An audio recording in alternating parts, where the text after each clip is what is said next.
Bonjour tout le monde. N'avez-vous jamais retrouvé quelque chose de bizarre dans votre nourriture? Quelque chose de dégoûtant? Pour ma part, j'ai déjà retrouvé un ongle dans ma frangipane. Bon bah depuis j'en mange plus hein. Et vous, avez-vous déjà retrouvé quelque chose de bien dégueulasse dans votre nourriture? Laissez un commentaire pour me dire quoi, histoire que je puisse tout lire. Bref, vous l'aurez compris, ceci est le deuxième épisode de Top 10 sur cette chaîne YouTube.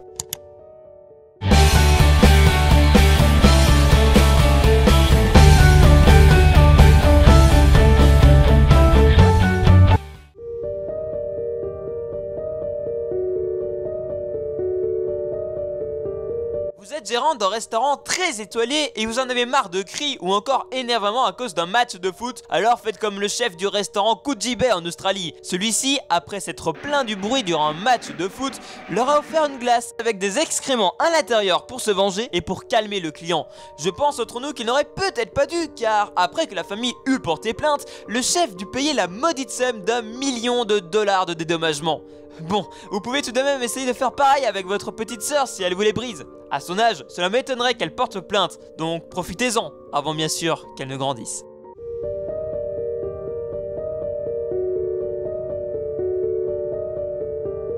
Fred de Negri était en train de faire des grillades dans son jardin. Ayant soif, il prit une gorgée de Pepsi et faillit s'étouffer. Le Pepsi était nauséabond et la texture gluante. Il prit donc sa canette, la vida dans l'évier et découvrit un semblant de tagliatelle. Du coup, comme il avait très faim, il la remettant en bouche et trouva cela dégoûtant. Mais au moins, il eut à manger en même temps qu'à boire grâce à sa canette.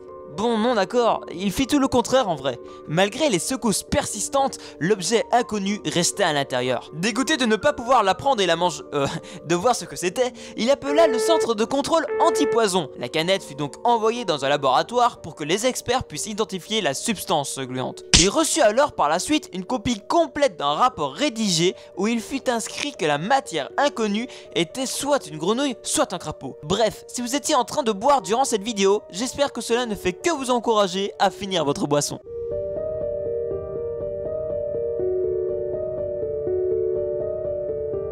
Cela se passe en novembre 2000 avec Catherine Ortega, une mère américaine qui décide de se rendre avec ses deux garçons dans un restaurant au McDonald's. Elle décide de commander 2 menus Happy Meal pour ses enfants, donc avec des chickens. Au moment du repas, un des garçons préfère jouer sur le toboggan que de manger son poulet. La mère décide alors de le manger. Sans faire attention à sa nourriture, elle mit le plus gros morceau de poulet dans sa bouche. Mais heureusement, son deuxième fils lui dit de ne pas le manger car il avait une forme bizarre. Elle put alors s'apercevoir que le morceau ressemblait à une tête de poulet. Ce qui est marrant dans cette histoire, c'est que le gérant du restaurant lui offrit ce repas, ainsi que ceux des 2 semaines suivantes. Mais la mère porta quand même plainte et réclama la somme de 100 000 $ de dédommagement pour le choc psychologique subi.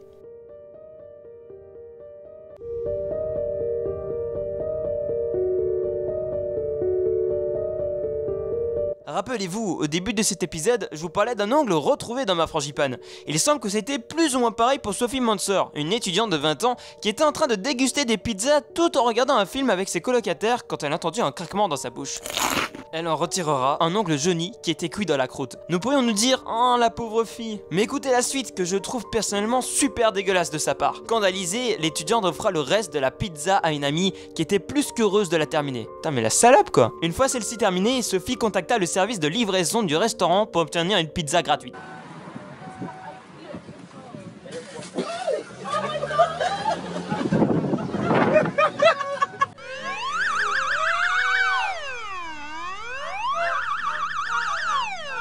Donc attendez, nous sommes d'accord, rassurez-moi, que si un d'entre nous découvrions un ongle dans une pizza ou autre aliment, nous ne saurions pas racheter ou même demander une autre pizza, même gratuitement. Cette fille est complètement folle. Lorsque le livreur est arrivé 30 minutes après l'appel, Sophie lui remit l'ongle dans un sac. Elle souligna qu'il s'agissait d'un vrai ongle jauni et non d'un faux. Elle dit ne pas penser arrêter de manger des pizzas pour autant après cet incident, mais déclare qu'elle réfléchira 2 fois avant de commander dans ce restaurant à nouveau. Personnellement, cela fait maintenant 1 an que je n'ai pas toucher ni manger une frangipane.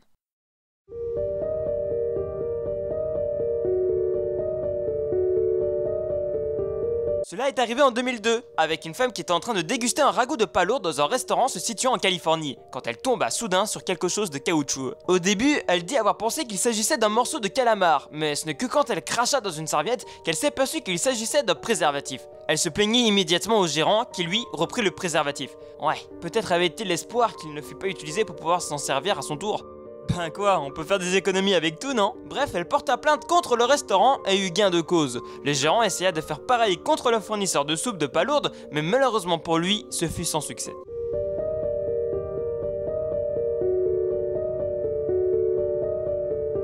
Avant de passer au top 3, je vous présente un fait qui est arrivé en 2009 à Bicester. Bicester. No, it's Bicester. Ouais, c'est ça, merci. C'est une ville se trouvant près d'Oxford en Angleterre. Un homme a trouvé une souris morte dans son pain alors qu'il était en train de préparer des sandwichs pour ses enfants. Bon, là d'accord, je l'admets, c'est bien plus hardcore qu'un simple ongle retrouvé dans une frangipane ou une pizza. Première Foods, qui fabrique le pain, ont donc eu une amende de 16 821 livres sterling, ce qui fait environ 23 500 € après avoir admis qu'ils avaient omis de s'assurer que toutes les étapes de sa production alimentaire étaient protégées contre la contamination. Bref, bon appétit à tous et à toutes. No, it's Bicester.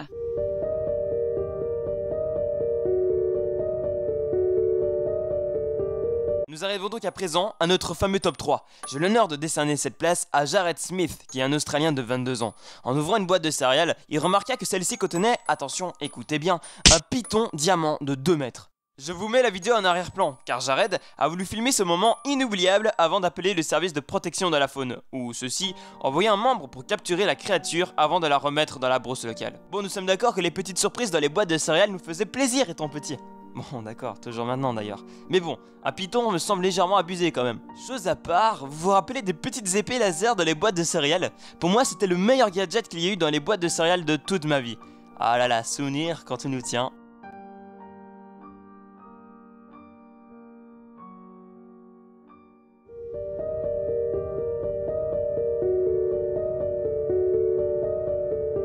Je ne choisis pas un top 3 par hasard et je vais vous le prouver. En deuxième place, j'ai l'immense honneur de vous présenter Clarence Towers que vous pouvez voir en ce moment sur votre écran. Bon, même si on le dira pas comme ça, je vous jure que c'est un mec, hein. Bref, il achetait un pot de crème anglaise congelée qu'il avait acheté chez Coles ou Frozen Gustar. C'est un magasin de glace et de crème glacée. Il raconta qu'il découvrait un doigt coupé dans un pot de crème anglaise congelée. Le porte-parole de l'entreprise déclara que le doigt appartenait à un employé qui fut blessé par un mixeur alimentaire. Pour vous dégoûter à 100%, voici ce que Clarence Towers raconta à la suite de cette mauvaise aventure. Il dit avoir mis un morceau de doigt dans sa bouche après avoir ouvert le pot de crème en pensant que c'était un morceau de bonbon.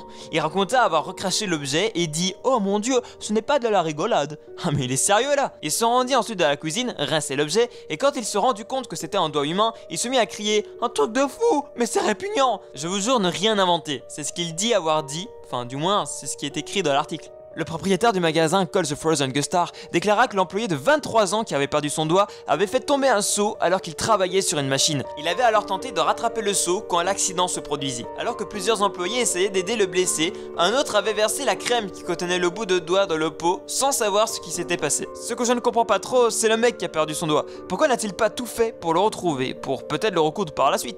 Papa toi, où es-tu? Je suis là, je suis... Ah, dans ton cul, quoi.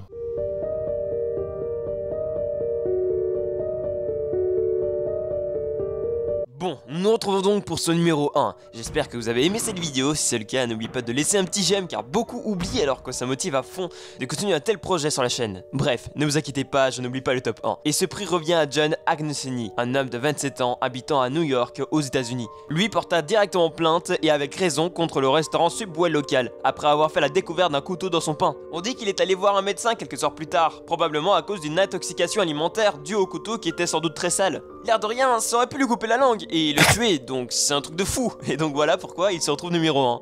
Merci à vous d'avoir regardé cette vidéo et n'oubliez pas, si ce n'est pas déjà fait, de laisser un j'aime et de vous abonner. Salut à tous et rendez-vous certainement pour la rentrée. Le gros connard qui rappelle la rentrée et tout. Allez, salut tout le monde, ciao.